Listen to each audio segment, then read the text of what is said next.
Safe to say he's a hypocrite. JJ's face after he realized that the entirety of YouTube is coming after him. Reddit has just gone down. You know what? We're gonna leave it there because I can't be bothered anymore. Oof. Well, let's start from the beginning. The controversy of the week surrounds KSI, Logan Paul, again, and Mr. Beast, again, in light of the announcement of their new business venture, Lunchly. Lunchly combines a Lunchable-style snack with a small bottle of Prime, as well as Mr. Beast's Feastables bar to create a lunch pack aimed at children in their respective fan bases. This, on the surface, didn't immediately strike me as problematic. Prime has already been on the shelves for multiple years with minimal controversy, and Feastables came shortly after. So when combined into Lunchly, why was there all of a sudden criticism flooding in? Well, the criticism stems from a tweet made by one of the largest YouTubers on the platform, DanTDM, whose tweet in response to the Lunchly announcement reads, "This is selling crap to kids who don't know better than to trust the people who are selling it to them. Do better." Again, when this tweet went up, I was still quite confused as to where this sudden disapproval was coming from. We've seen this before, so why is there a problem now? Digging deeper, I came to find that there were three main issues being raised in regards to Lunchly. Number 1. The product serves no purpose. This seems to be the most common critique of the Lunchly brand. While the product in and of itself isn't any more harmful than its competitors like Lunchables, it doesn't really serve any purpose. Dr. Mike goes into explicit detail regarding the nutritional information of Lunchly. He concludes that Lunchly, while healthier than Lunchables by a technicality, is only a marginal difference and can be classified as an ultra-processed food. Knowing all that, is it fair to say that Lunchly is healthier? I guess one can say yes, but honestly, probably more so as a marketing tactic. Dr. Mike goes on to explain how even despite being slightly healthier than Lunchables, Lunchly still fails to meet basic criteria to be considered a healthy and nutritional lunch option for children. Lunchly turkey contains only 230 calories, which would mean a kid would need to eat about 2.7 portions to consume enough calories. With this information on the table, it's clear to see why there would be criticism against this product, but I was still left with questions. The controversy is warranted, but why now? Prime, while being marketed as specifically a healthy alternative to energy drinks, is still not all too healthy in the grand scheme of things.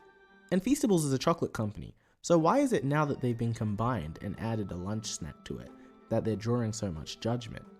This leads into the second issue being raised in this Lunchly controversy. Number 2.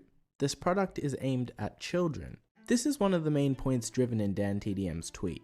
The Lunchly kit is targeted at children who wouldn't know to research the real nutritional value of the product.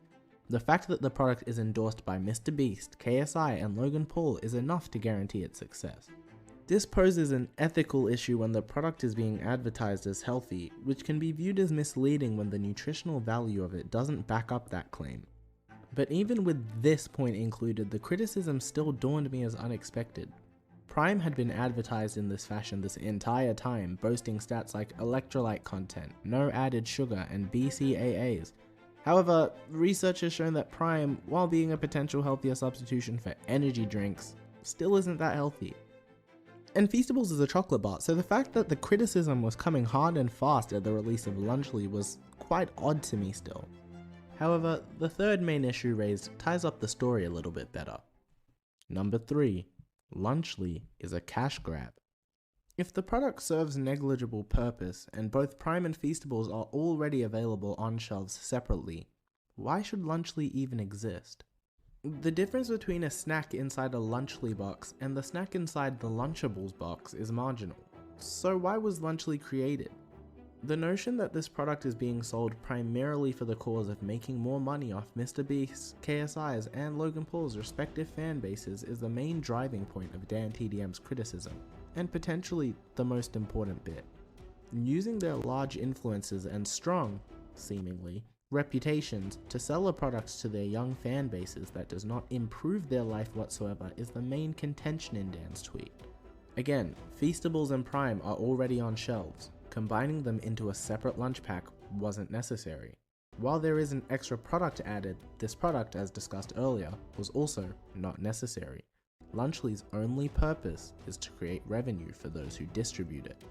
So, those are the criticisms listed in Dan's tweet, and observably, the reasons why people are mad. And while I don't tend to dive into my personal opinion on this channel, this is an opinion-based controversy, so I will make an exception this time. I personally think that this Lunchly situation isn't that big of a deal. YouTubers capitalizing on their large audience, while it may pose morality issues, is very common. YouTubers sell things like merchandise and start businesses off the backs of their audience all the time, and DanTDM himself is no stranger to this either. It's not as if Lunchly is a pyramid scheme or a rug pull. It's a tangible product that can be bought and eaten by consumers despite how people may feel about the intentions behind it. Even if the motives are questionable, the product has use, and honestly, I think had this situation been handled differently, many people would have brushed Dan's Lunchly denunciation to the side. However, the key phrase here is, had this situation been handled differently? Since I'm already here giving my opinion, I may as well share one that I believe most people that have tuned into this controversy also concluded with. KSI's response to this situation was abysmal. This may be divisive, but as a KSI fan, I've always thought he's been quite competent when it comes to addressing criticism, and this response seemed kind of out of character to me. KSI came off very aggressively during his response, trying to point out hypocrisy in Dan's criticism instead of addressing it head on. The way he addressed those who agreed with Dan, many being his own supporters also, was not received well by the public, turning in over 186,000 dislikes at the time of recording this video. Had this been a more calculated and appropriate response, or conversely, had he not responded at all to minimize attention to this situation, I feel as though it's likely that this controversy would have already passed. But here we are. Mr. Beast's Twitter response I found was much more sophisticated, and even Logan Paul's response was more composed and down to earth. But despite this, I feel as though I stand by the fact that I think no response at all probably would have provided better damage control than the tangent provided by all three creators. DanTDM at this point in time hasn't further commented, so seemingly he isn't interested in a back and forth with these creators. His message is out, he said what he felt he needed to say, and did so without needlessly putting his reputation on the line. But anyway, I just wanted to share my thoughts on this situation after the fact. I'd love to know how you guys feel about this. Do you think DanTDM's remarks were justified? Let's talk about it in the comments. If you made it to the end, thank you so much for watching, and I hope to see you in the next one.